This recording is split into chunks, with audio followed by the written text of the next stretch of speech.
Hello, my name is Shun Hidaka and I am a master's student at Tokyo Institute of Technology. I will be giving a presentation on Linguistic Dead-Ends and Alphabet Soup, finding dark patterns in Japanese apps. First, I will go over the concept of dark patterns. Dark patterns are malicious designs that benefit the designer or their client by tricking or forcing the end user to do something that they do not intend to do. In 2018, Gray and his colleagues classified dark patterns into 5 classes: nagging, obstruction, sneaking, interface interference, and forced action. We used this classification as a baseline in this research. A concrete example of a dark pattern is shown in this figure. This is an example of the nagging in the dark pattern class, which displays a pop-up regardless of the user's intention during app use, asking the user over and over to raise the app. Also, if you look at the lower part of the pop-up, the do it later and write a review options are differentiated by the presence or absence of a button style and density of the text. This is a false hierarchy subclass of the interface interference class. Bruno introduced the concept of dark patterns and several examples on his website in 2010. Since then, studies have been conducted from various angles, including classification studies, distribution survey studies, and studies on user perceptions. However, the majority of these studies have been conducted in the countries referred to as weird. Given how design practice and perceptions can differ across cultures, it is possible that the sample may be biased in meaningful ways. In fact, there has been no research on dark patterns in Japan until now. Given this background, our research questions were here. The first is, what types of dark patterns exist in Japanese mobile apps? The second is, how they are distributed across dark pattern classes, subclasses, and app categories. And the third is, what differences exist in dark pattern distribution between the Japanese and the US markets, if any? To answer these research questions, we attempted to replicate the study by Digeronimo and her colleagues in 2020 for the Japanese app market.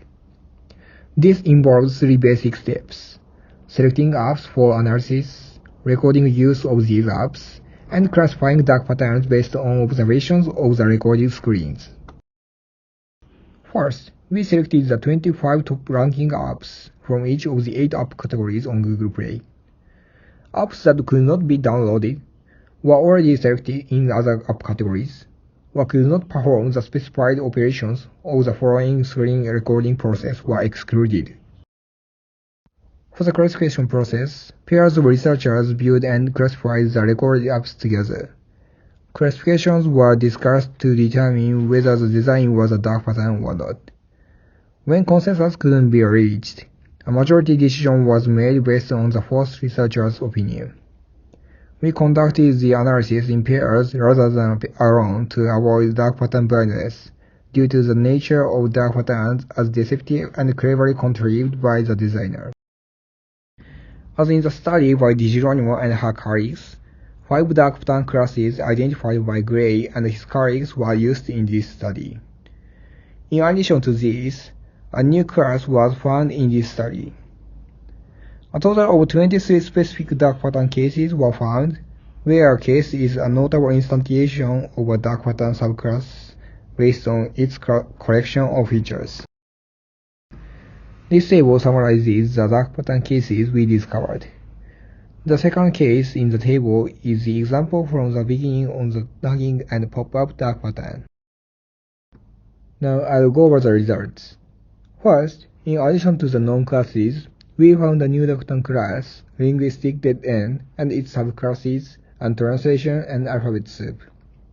The dark patterns with the highest occurrence rates were precision, false hierarchy, and nagging in that order. There were no statistically significant differences in counts among app categories. Also, the incidence rate of each dark pattern in this study tended to be lower than in Digeronimo's study. Due to time constraints, only the results of research question 1 and 3 are discussed in detail. We name the new doctrine class Linguistic Dead-End. This occurs when language use prevents user understanding of crucial functionality and benefits the app stakeholders. It has two subcategories, alphabet soup and untranslation. Alphabet soup refers to a design in which foreign words are represented using Japanese characters, but these words are unfamiliar to Japanese people and therefore difficult or impossible to understand. In the figure on the left, loudness normalization and non-stream mode, which exist in the upper gray box, are not Japanese words and are unfamiliar to Japanese, but they are represented using Japanese characters. Untranslation is a design in which the in-app language is introduced as Japanese, but parts of the app are not Japanese, and the app does not have translation function. The left figure is an example that is listed in the App Store as a Japanese app, and almost all of the app, including the interface, is in Japanese, but the time of use are written in English.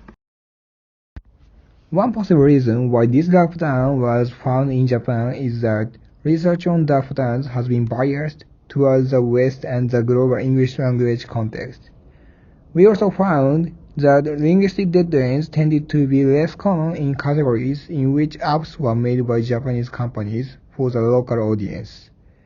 They were more common in categories in which foreign companies' apps ranked highest and there was competition among app creators in the Japanese market. This figure shows the result obtained by subtracting the occurrence rate of each subclass in the US market from that in the Japanese market. Comparing them in the US and the Japanese markets, the overall occurrence rate tended to be higher in the US case. One possible reason for this difference could be the different app stores used. We used the Apple's App Store, while Di Geronimo and her colleagues used the Google Play Store. Apple restricts apps that include roach motel, privacy duckling, and aesthetic manipulation designs. In fact, this is where we found the differences to be particularly large, so the store used may have played a large role. Future work should investigate the Google Play Store in the Japanese market.